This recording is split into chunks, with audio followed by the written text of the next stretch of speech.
이 40대 여성은 19금 로맨스 소설에 중독되고 맙니다.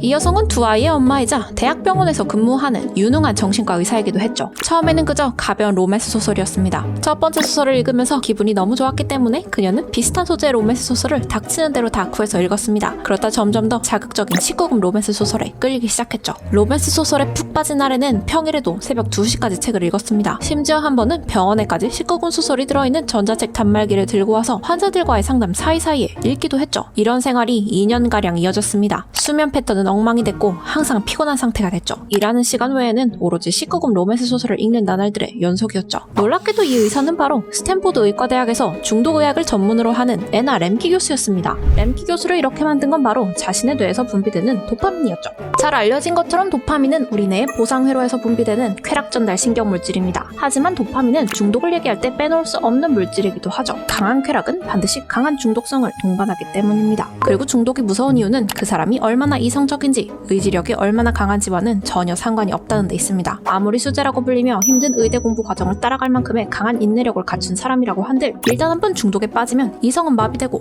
쾌락의 지배를 받게 되기 때문입니다. 오늘 영상은 이처럼 인간의 쾌락과 중독 행위를 지배하는 물질, 도파민에 대한 내용입니다. 오늘 영상의 내용은 중독치료 분야의 권위자이자 한때 중독으로 고통을 겪기도 했던 스탠포드 의과대학의 애나 램키 교수가 쓴 책 도파민네이션을 참고했습니다. 현대사회를 살아가는 우리에게 가장 두려운 건 지루함을 느끼는 일입니다. 스마트폰이나 인터넷 없이 여가 시간을 보낸다는 건 상상도 할 수 없죠. 우리는 클릭 한 번이면 뭐든지 해결할 수 있는 세상에 살고 있으니까요. 하지만 그거 아시나요? 우리는 과거의 사람들보다 훨씬 더 우울하고 불안한 상태라는 걸요. 그리고 우리가 이렇게 불행한 이유는 우리가 고통을 피하기 위해 너무 열심히 노력하고 있기 때문입니다. 엥? 그게 뭔 말임? 이 말을 이해하기 위해선 우리 뇌가 어떤 식으로 작동하는지를 알아야 합니다. 연구에 따르면 우리의 뇌는 쾌락과 고통을 같은 영역에서 처리합니다. 그리고 우리의 뇌는 이 둘을 마치 시소처럼 오르락 내리락하며 둘 사이의 평형을 유지하려고 하죠. 다시 말해 어느 정도의 쾌락을 느꼈다면 반드시 그에 상응하는 고통이 뒤따르게 되어 있다는 말입니다. 그리고 이걸 뇌의 항상성이라고 부르죠. 사실 뇌의 이런 작동 방식은 결핍의 시대였던 과거에는 생존에 아주 효과적인 전략이었습니다. 우리가 주로 쾌락을 느끼는 행위는 먹거나 마시거나 번식하는 행위와 관련되어 있죠. 따라서 이처럼 잠깐의 쾌락과 그 이후에 이어지는 고통의 메커니즘은 과거의 우리 조상들이 또 다른 쾌락을 찾아 나서도록 적극적으로 동기부여를 하는 역할을 했을 겁니다. 하지만 이런 뇌의 작동 방식은 풍요의 시대인 요즘에는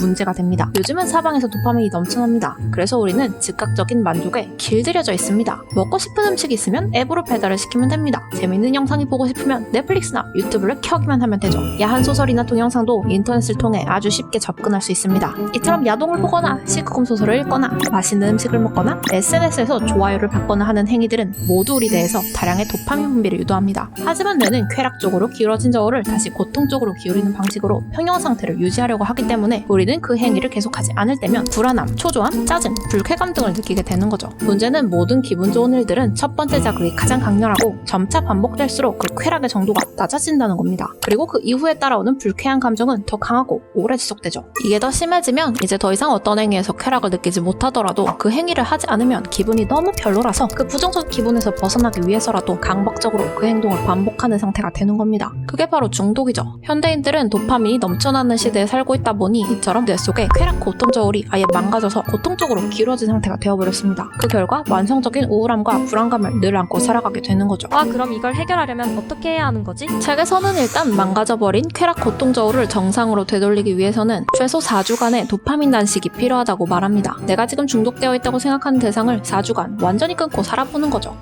당연히 쉽지 않습니다. 하지만 반드시 이 단계를 거쳐야만 우리 뇌 속에 망가진 저울을 정상으로 되돌릴 수 있다고 합니다. 그리고 2주 정도만 지나도 처음보다는 기분이 훨씬 좋아진다고 하네요. 책에서는 이 도파민 단식을 좀 더 수월하게 만들어주는 도구를 소개하는데 바로 마음챙김 명상입니다. 마음챙김이란 우리의 뇌가 뭔가를 하는 동안 뭘 하고 있는지를 판단하거나 평가하지 않고 관찰하는 능력을 기르는 겁니다. 여기에서 핵심은 좋다, 싫다, 못하고 있다, 잘하고 있다 같이 일체의 판단을 하지 않는 거죠. 우리가 자신의 뇌가 하는 일을 비난하기 시작하자마자 우리는 더 이상 관찰을 할 수 없기 때문입니다. 마음챙김 명상은 유튜브에 검색해보면 많이 나오니까 한번 시도해보세요. 중독 대상에서 벗어나려고 도파민 사용을 멈추면 처음엔 고통스러운 생각과 감정들이 몰려올 겁니다. 하지만 이때 이 고통스러운 감정에서 벗어나려고 하지 말고 아무런 판단도 없이 그저 관찰해보는 것이 마음챙김의 핵심입니다. 그럼 어느새 고통은 자취를 감추고 사라져 있을 테니까요. 이런 4주간의 도파민 단식을 마치고 난 후에는 중독된 대상을 사용하는 시간을 강제로 제한하는 방법을 사용할 수 있습니다. 그러면 이전처럼 우리 뇌의 쾌락 고통 저울을 망가뜨리지 않으면서도 적당한 쾌락을 즐기면서 살아갈 수 있거든요. 예를 들어 스마트폰을 너무 밤늦게까지 보는 것이 고민이라면 잠금 앱을 설치해서 밤 9시부터 다음날 오전 7시까지는 자동으로 잠기는 식으로 사용 시간을 제한하는 거죠. 이건 제가 실제로 5년째 사용하고 있는 방법인데 저는 완전 만족하면서 사용하고 있습니다. 초반에는 적응하기 힘들지만 일단 적응하고 나면 삶의 질이 훨씬 나아지거든요. 추천! 아니 그럼 평생 심심하게 살라고? 난 그래도 종종 짜릿한 쾌락을 느끼면서 살고 싶단 말이야.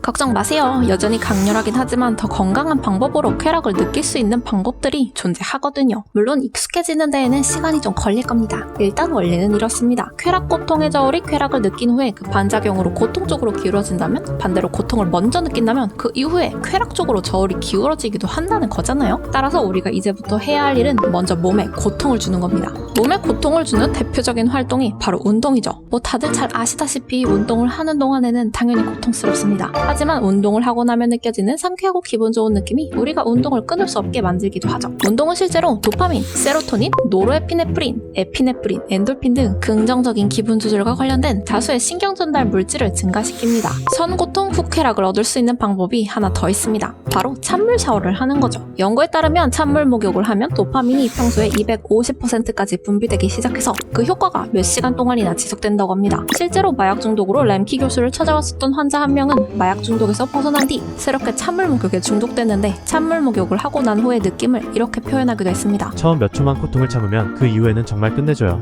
약을 했을 때와 똑같아요. 물에서 나오고도 몇 시간 동안은 기분이 정말 좋죠.